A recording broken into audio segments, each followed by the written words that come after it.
All right, we are here with Al Hull, Coach Al Hull, Coach Hull. Um, been in a lot of different roles. It's kind of hard to pigeonhole you in just one. You've been in a lot of roles in wrestling. I was telling Jesse, I consider you kind of like one of the silent assassins of Missouri wrestling because you've done so many different things, and your name always gets brought up, Coach Hull, just so you know. If you're talking to someone, that your name always gets hopefully it's all good.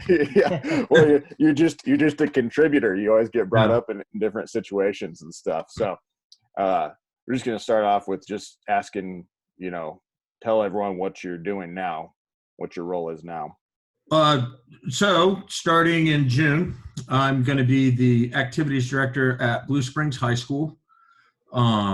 I've been lucky enough to work with some really good guys along the way, and my career took some weird turns and stuff, but I tried really, really hard about 5 or 6 years ago to get back to Blue Springs because I really, really believe that people are treated well here. You get what you need in order to be successful. Sports are important. And I got lucky enough to land a job. So I'm pretty happy about that. It's always good to have. Don't mess it up. Always good to have a wrestling guy in a role of athletics directors, by the way. So I got to take care of Bobby. Jesse has a little more history with you, so and a little more knowledge of some of your past. So he's going to ask you some questions about that. Yeah, so I just kind of wanted to backtrack with you and just kind of go back to like taking us through how you got started in wrestling, and then just telling everybody like what that Iowa high school wrestling scene was like, and telling us about some of those duels that you've told me about before and stuff like that. So honestly, my high school wrestling coach plucked me out of the hallway. And he was the best man at my wedding. I still stay close with him. He filled a gap that I really needed with somebody. My family didn't have a whole bunch of money. My dad wasn't around. And so he served in a lot of ways as a surrogate father for me, and still does, keeps in touch with me all the time. Some of the stories that you've heard is I remember my senior year, we were ranked high, City High, our crosstown rival was ranked high. And I think our gym capacity was like 2,500 or something like that. It was standing room only. There were radio stations broadcasting, and those kind of things happened all the time back then. Now, I don't know if it was so much a factor of not having the technology to show some stuff, but there was energy in the room all the time at wrestling dual meets, back in the late 70s, early 80s in Iowa. And I think a lot of that has to be attributed to what Kurtelmeyer and Gable were starting to get all of that energy behind, Iowa wrestling and some of the promotion stuff that Kurtelmeyer had started doing, like the world's biggest mat, and actually having girls come out and dancing at wrestling meets and stuff. And he was really a P.T. Barnum type of guy that was bringing people in. And I feel like a lot of that bled over into Iowa high school wrestling at the time. And so can you tell that story about how duels used to go for you, that your coach wouldn't even like let you guys come out and watch? So yeah, he'd hold us back there. He'd keep us in the locker room sometimes, and one guy'd come out and wrestle and go back, and the other guy'd come out and wrestle and go back, and just kind of cool ways of looking at stuff. And I think a lot of it had to do with some of us got nervous before we went out there, and they didn't want you caught up in the whole thing. And I mean, and honestly, especially as a heavyweight wrestler, you go out there and you warm up for 15 minutes under the lights in front of the crowd and stuff, and then you sit there for 2 hours. And if we were all very honest, how much warming up did you actually do before a match in high school? You jump around a little bit and go shake coach's hand and giddy up and get out there. So I think a lot of it had to do with that. So then, so you finish high school, and then you end up going to Iowa to wrestle. So how did that come about? How did you make that decision? I had a bunch of guys on my high school wrestling team. One of them's father was instrumental in doing the creation of the Hawkeye Wrestling Club at the time, and then we had a really highly recruited guy that went there. And growing up in Iowa City, you wanted to end up anyway there. So I kind of weaseled my way onto the team and had some conversations with Coach Gable, and there was a guy at the time, his name was John O'Marks, that was kind of the recruiting coordinator there at Iowa. I developed a good relationship with Mark Johnson, who was an assistant coach who had initially come to train at the Hawkeye Wrestling Club. And then, of course, Jay Robinson was there at the time. So just kind of being around and developing a relationship with those guys. I ended up with a locker and a pair of tool shoes like the other guys had, and took some ass kickings. So you're there really during like what's maybe considered peak for them, right? And so we've always talked about the fact that there's this perception of Iowa and how it is there, but we've talked about the fact that perception's not really correct, and that it wasn't just like go 1,000 miles an hour every day and run through a brick wall every day. And you've explained to me that the coaches really got how to work everybody. So could you just kind of light on that? Yeah, I mentioned those three guys, Gable and Jay and Mark Johnson, and there's a couple of different things that I think people miss on the Iowa style or whatever it is. Gable's presence was more motivating, and a look from Gable was more motivating than he wasn't a rah, scream and yell type of guy. At least my perception was it was just a quiet intensity and a focus and a level of expectation. And then you had Jay Robinson, who was really kind of the cutting edge technical guy that was involved in things. And then you had a guy like Mark Johnson who worked with John Marks.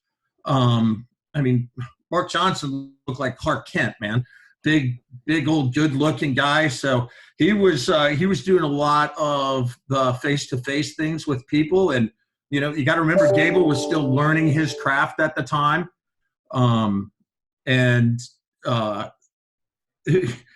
So you had all three of those guys and those personalities together, and they just really worked well at going, what does Lou Bannock need? What does Tim Riley need? What does that guy need? And providing those things for those guys on an individual basis. So sometimes I think people, that the easy thing to do is look at it and go, well, they just outworked everybody. I'll just push my guys and I'll outwork everybody. I don't think that was the secret. I think the secret was Gable's ability to motivate you, and then the teamwork that those guys had as coaches was pretty special at that time. They all had me and Jesse had talked before about how good coaching staffs kind of have roles and own those roles, and it sounds like it was more about that than just all one like-minded. I mean, it's going to be like-minded, but like-minded, all that, like, we're just going to outwork everybody. They all had kind of their own role, basically. Yeah, well, and the more good guys and good athletes that you have in the room that were kind of pointed in the same direction, the tougher the room was. So the room was really, really tough. But you also had, for goodness sakes, there for a while in 83, 84, when Gable was the Olympic coach, Jay pretty much took the team over there at Carver Hawkeye. And I think Coach Gable came back a little bit later in that year. It's a long time ago. But I think there was that kind of trust within that group of coaches also. So the things I try to take away is there's really a lot of individuality that, it frustrates me when I hear like Iowa at that time, or even now, oh, they're just a bunch of robots. I mean, gosh, there were such differing personalities and guys that needed different stuff and people that would float in and out of that scenario that I'm just super blessed that I got to be able to watch what was going on and pay close attention to, you know, how can you motivate this guy who's really struggling and still motivate that guy that's going for 4 NCAA championships at the time and have it all wrapped up in this Hawkeye wrestling thing. It was a pretty cool situation to watch. Go ahead, James. Well, after all that was over, what kind of led you down to Missouri, basically? Because I like you mentioned a girl. Of course, yeah. You mentioned the non-linear path, which I always like those stories because I think people always think that you go point A, B, C, but sometimes it's like point A, F, M, you know. So what yeah, so I hung around Iowa City a little while after my eligibility ran out. Notice I didn't say after I graduated from college. So I hung around there for a little while, and honestly, I just got up one day and was like, I got to get out of Iowa City. If you want to do anything in wrestling, you are a small fish in a big pond there. Mm-hmm. They're graduating 4 or 5 All-Americans at least every year. You got guys coming there to train that are at the top of their game in wrestling. I felt like if I was going to do something in wrestling, I had to go get a fresh start, go get a good look. One of my buddies that actually wrestled at Iowa, his name's Mike Laneson. Mike was living out in Los Angeles at the time. And I had worked construction all the way through college and high school because my wrestling coach hooked me up with a guy, Mike Hodge, in Iowa City. So I got a hold of my buddy in LA. I'm like, hey man, I need to come out there and do some work and just kind of get a break from Iowa City for a while. So I went out there flying on the back, met another one of my buddies who had wrestled it was Southwest Missouri State at the time, but at Missouri State. I met him in Kansas City. We went to a wedding. And at that wedding, I met my wife. I didn't know at that time she was going to be my wife, but within a couple of days, I had figured it out pretty well. So you moved to Missouri, and then how did you transition? So I coached at Iowa City West for 3 years, I think, out of college. And then Archbishop O'Hara had an opening where my wife had gone to school, and she let me know that the head coaching job was open there. So that was kind of the transition why I moved down to coach at O'Hara. And then I ended up working with my wife's family was in the construction industry at the time. They did heavy construction, street paving and that kind of stuff. So I ended up working with them and then coaching. And my first year down here, it was all so different because just the officiating was so like it just seemed so weird to me because if you're on a guy trying to turn him, and he wasn't moving at all, you'd get called for stalling, or I mean, it was insanity to me. So it took me a while to adapt to what was going on down here. And then it was even harder because at that time, and I think I like all of us, the officiating is, as wrestling got better in the state, officiating got better in the state. But at the time, those early years, I used to have to tell kids, like, it's going to change even more. When you get to the state tournament, if you're on top of the guy for 10 seconds and you haven't turned him, you got to let him go. Mm-hmm. Because they're gonna ding you for stalling. So those type of things were kind of new to me. I had Brad Smith, who coaches at Lisbon, was the head freestyle coach for USA Wrestling in Iowa, and I was on his junior national coaching staff for a year. And then when I came down here, I was looking around. to see what was going on with freestyle and stuff. And that's how I got in touch with Bob. Like I said, I think Hag was still in Colorado, and Gary had just made his move up north. But Mark Simpson was really involved at that time. He was at William Chrisman and ended up at Odessa. So kind of found my way to those guys after I landed at O'Hara. Yeah. What was the summer wrestling scene like at that time? Because I know I was talking to Coach Glasgow about it. Things were quite a bit different back then. A lot of guys were training closer to home, you know. I remember, now this didn't happen while I was on the staff when Bob was there, but I remember our teams being pretty small. But talking to Bob about it, I mean, our junior national teams a couple of times was like Bob and 2 or 3 dudes in a van driving up to Cedar Falls. Yeah, you know, there wasn't as much competition to make the teams early. And to be really quite frank, there weren't very many coaches that had their head wrapped around freestyle very well. You know, we had Bob and Gary, like I said, Mark Simpson, and there were a few guys on the St. Louis side too, but not the depth of knowledge that you guys carry into this thing now at all. I was talking to Coach Glasgow. We're gonna do a talk down the road where he talks about some of the old trips to junior nationals, because he was talking to me about it yesterday. And for one, he said that the kids had to get themselves there one year. Oh yeah. And it cost $15 for the entire trip. Yeah. So, but anyway, things have changed. It used to be everybody had the reversible Cliff Keen, right, heavy nylon, red on one side, blue on the other side. And if your state had the money to screen print something on the leg, I mean, that was awesome. That was high style back then, you know. And now I think uniform packages are, you know, Elam and Jason and those guys. Brian Elam's the one that first started really coming out with some stuff from Missouri, and then Jason ended up with the contract. I don't know. You guys got Gucci backpacks and stuff now. All right. There are kids that go to the trip, I think, only just to get the gear so they can trade it outside. So, yeah.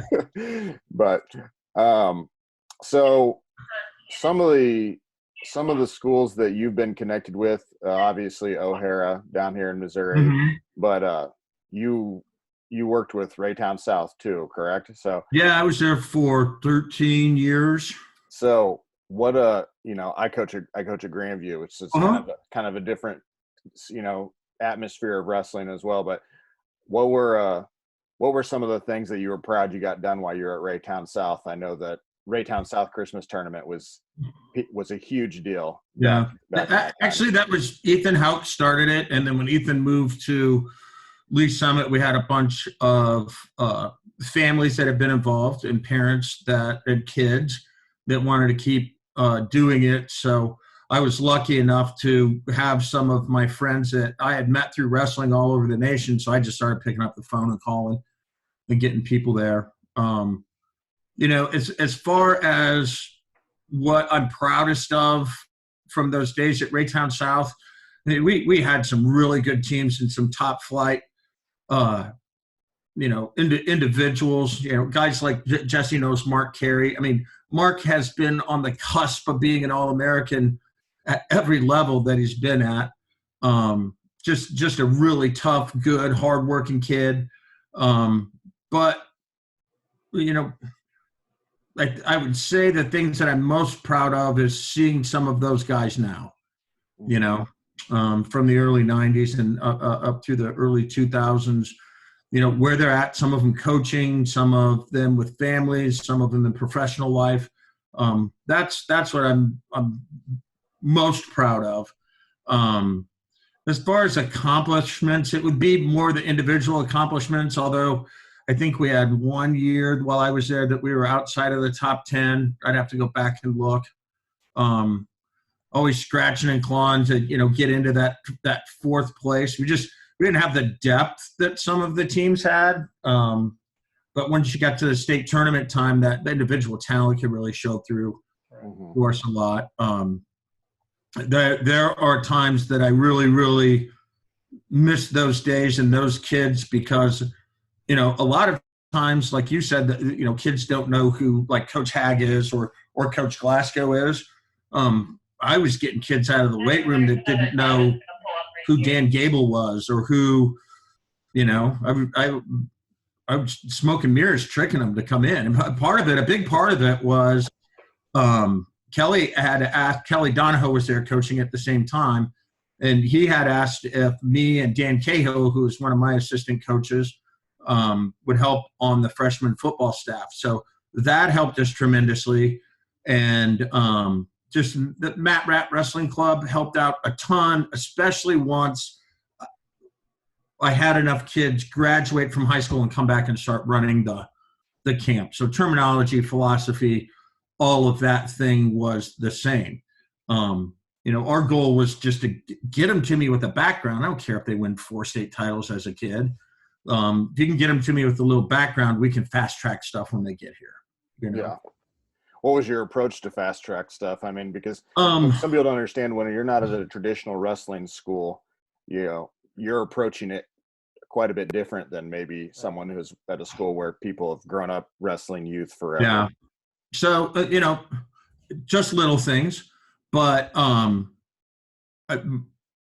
my goal was to find where somebody was really, really good and try to keep them out of positions where they weren't good. So Jesse doesn't remember this name, but you might. There's a guy named Malcolm Crosdale. I know Malcolm. Carpino and Allie talk about him all the time. Yeah. Got him out halfway through his junior year. Floated in and out of the practice room. Phenomenal athlete. But he was really, really good at getting his hands locked behind you and getting you off the ground. So I think his senior year, he lost a couple of times. He ended up winning a title, but every match, the other guy was on his back. So we never went down unless we absolutely had to go down. We get to the state tournament, first round of the state tournament. He comes out and shoots this. I guess it was supposed to be a double leg. It really didn't look like it. And it ended up going down in the match. And anyway, came back and pinned the kid. It comes off the mat, and I was like, "What are you doing?" And he's like, "Well, coach, I'm just trying to fake him out." And I'm like, "We're not going to fake people out. Lock your hands and throw them, man." So just like that kind of scenario, especially when you're getting kids who haven't wrestled all the way through, you got to build the box really, really small and build in some rules that they all have, One of the things was like in the down position and referee's position, I mean, there's 1,000 different things you can do, but ultimately the goal is to get your spine perpendicular, right? Mm-hmm. You want to get your spine straight up and down. Stand up, you get your spine straight up and down. Sit out, you get your spine straight up and down. So ultimately, that's your goal. Now, there's some funk and junk that goes with that, but if you can build that idea into their head that what we're trying to do is get our spine in a good position, then you can build off of that stuff. So a lot of those guys that I had at Ray South that didn't wrestle when they were younger, it was just a matter of building in good ideas position-wise and then see where they could go as far as the other technique that you could add there. Mm-hmm. We had a little thing where it'd be like, especially those young guys, those inexperienced guys, just check your elbows when you're on your feet. That meant they had to get their elbows down on their knees because, and even great kids still do it. Your hands start migrating up, your butt starts coming in a little bit too close, your chest starts getting back. So, we could holler from the sideline to any kid. Mark Carey, who was multiple time finalist and won 150 matches, which was a lot back then. I could holler it at him or I could holler it at a first year kid, and they both knew that they needed to get their elbows on their knees and, be able to down block and have some defense along with whatever trickery we were going to use to take the other guy down. After, like we talked about, you worked in construction, you weren't in education for a while, but you were obviously in coaching. So What made you decide you wanted to transition into education? Honestly, again, I came to Kansas City for a girl, and that same girl was like, if you want to get to the goals that you have, you probably need to get closer. You need to get into education. Because I was wringing everything that I could get. I felt like I would come home after the state tournament at Raytown South, and I would take weeks going back over practice plans and looking at stuff. Where did I go wrong? What didn't work? How did this happen? How did we lose that match? What do I need to change? That kind of stuff. And one of the big things was being in the school more, being in the school longer. So if I'm in the school more, I might be able to get more kids out. That, it fills out your lineup a little bit more. So that was the idea.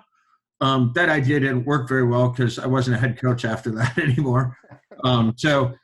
Luckily enough, I knew Robin at UCM, and Robin asked me to come and join his staff there. Actually, I asked him if he had a place on his staff because I knew we had a guy leaving, or UCM had a guy leaving. And that allowed me to get my master's in education.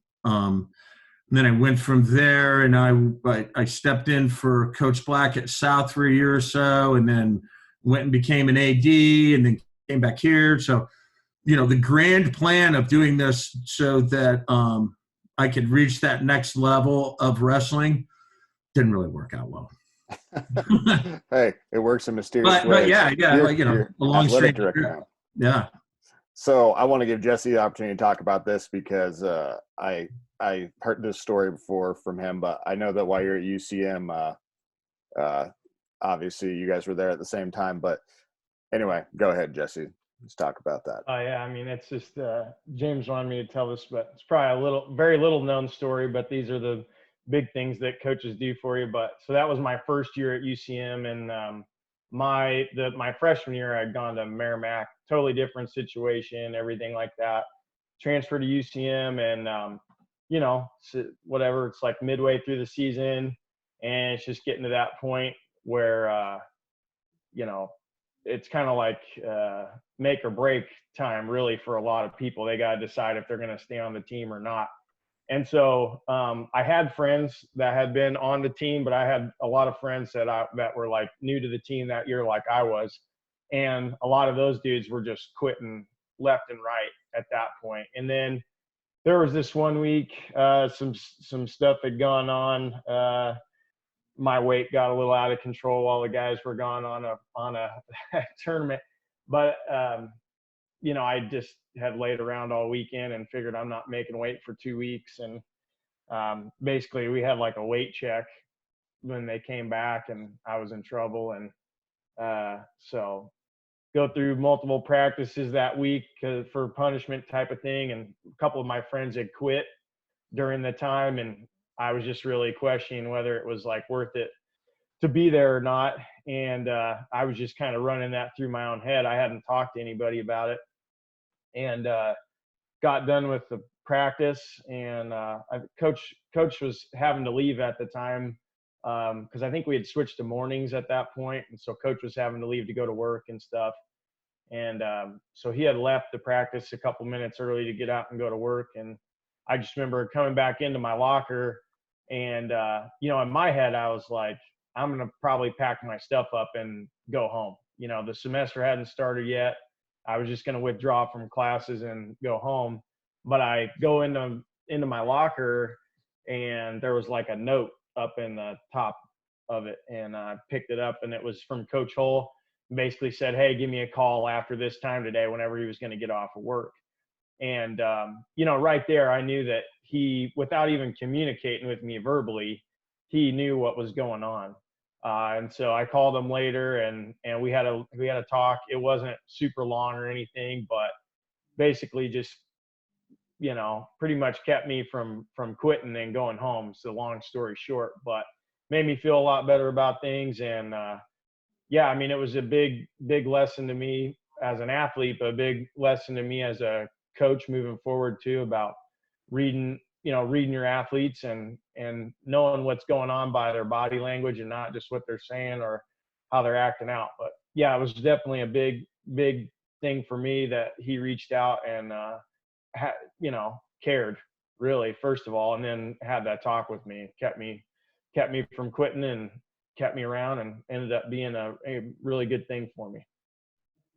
So. I just thought that was an interesting story because, I mean, everyone knows Jesse's real all in on wrestling. That's his whole thing. And not that you wouldn't have been if you left there, but, you were having a moment of weakness and boom. Yeah, for sure. Coach fixed it. That's what coaches can do. At that time, first of all, it has to be said that when Robin allowed me and welcomed me to come down there, I knew that my role was going to be different than it had ever been before, because I'd always been the head coach and the alpha in the room. And I knew that in order for things to work out and for things to be good, I was going to have to take a different role on that team. Well, one of the roles was I had a couple of other guys that I knew right away could help us out. Bobby Lowe was coming off of his senior year where he was an All-American at Minnesota. And then Kevin Stanley and I had been very, very close since he was in high school, and Kevin was moving on from the University of Missouri. So I went to Robin and said, I think we need both these guys in here. So once I got both of those guys and Robin, and we had a unique batch of kids, to say the least, on the teams or on that team, I found out pretty quick that my role better be to kind of step back and watch and be the voice of reason and try my very best to make all of the personalities that I brought into this thing work out pretty well. I was lucky enough that there were guys like Jesse, and there were a couple of other kids that we had talks with that cared enough to listen to what I had to say and stick around, because I mean, we were talking about this the other day here with a couple of the coaches that have played Division I football. College athletics sometimes just isn't very fun. You got to keep that goal out there. You got to put the work first. You got to value some of the things that aren't very fun, because you had a goal to be a college wrestler at a point, and you got to do that before you can be an All-American. So just being able to be that guy that could, maybe offer a little bit on the technical side here and there, although Bobby and Kevin, coming right out of college, were a little bit more current than I was. Maybe act as a advocate for athletes. Maybe act as a friend for Coach Ursuline. And sometimes just see a kid struggling a little bit and go, gosh, I got to go, but I need to talk to this kid, because we've all felt that way. I mean, if you've been in this sport very long, you felt that way. You felt like that wasn't very much fun. I just took a world-class butt kicking in practice, and my weight's not where it should be, and maybe I've lost a couple matches in a row or a match, and it's just not very fun. It happens to elite level guys, and I've seen it there.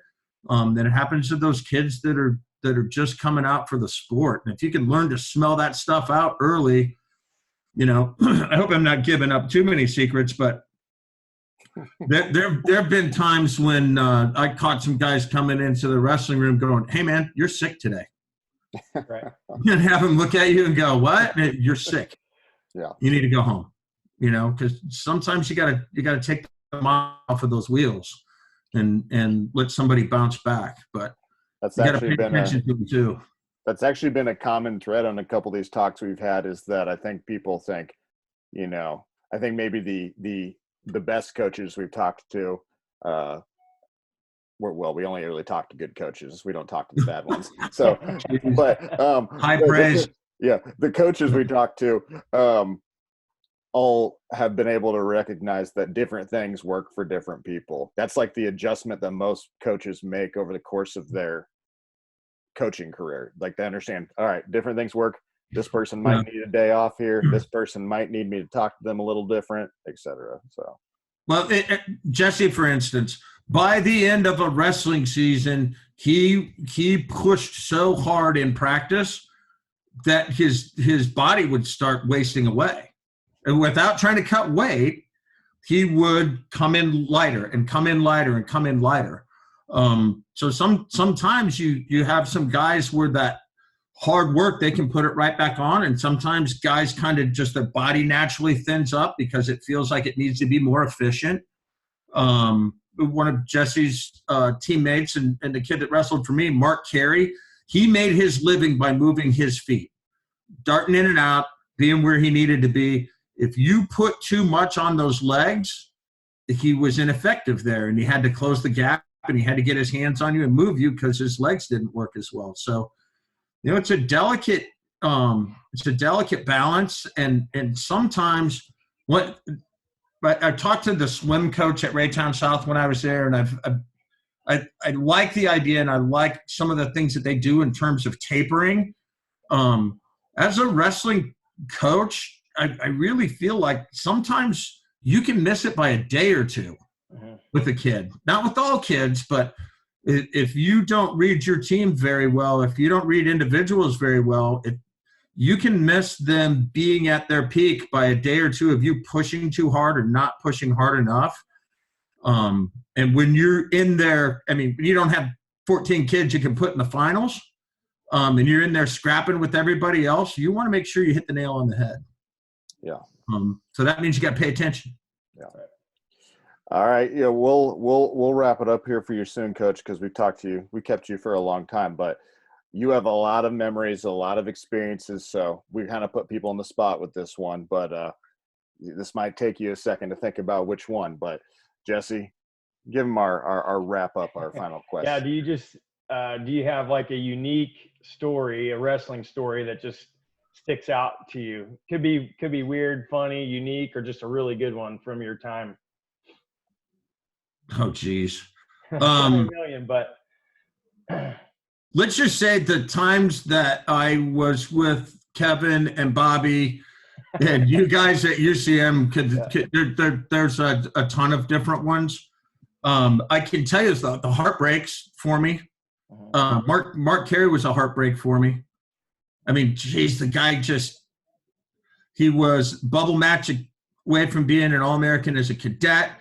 He was in 2 state finals and came up short. He was, he was bubble match Division IIs at being an All-American. He was bubble match Division IIIs at being an All-American. So that one wakes me up in a cold sweat sometimes, where I'm like, how could have I helped there? How could have that been different? And then on the other side of that is kids like Malcolm Crosdale, who you get him and he listens and he stays within that little box you built him, and he has a lot of success and becomes a state champion. So some of it's just not fair, I don't think,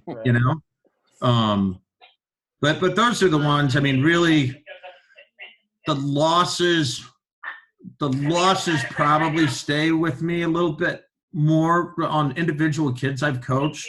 And you guys are seeing it now. Your career as an athlete doesn't even come close to making the impact on you as your career as a coach will, because you're trying to help somebody achieve some things, and when they come up a little bit short or some weird stuff happens, or those are the ones that really kind of get you and that stay with you and motivate you a little bit more. But yeah, there's definitely been the night Plymouth beat that poor kid from Nebraska, Kearney. Yeah.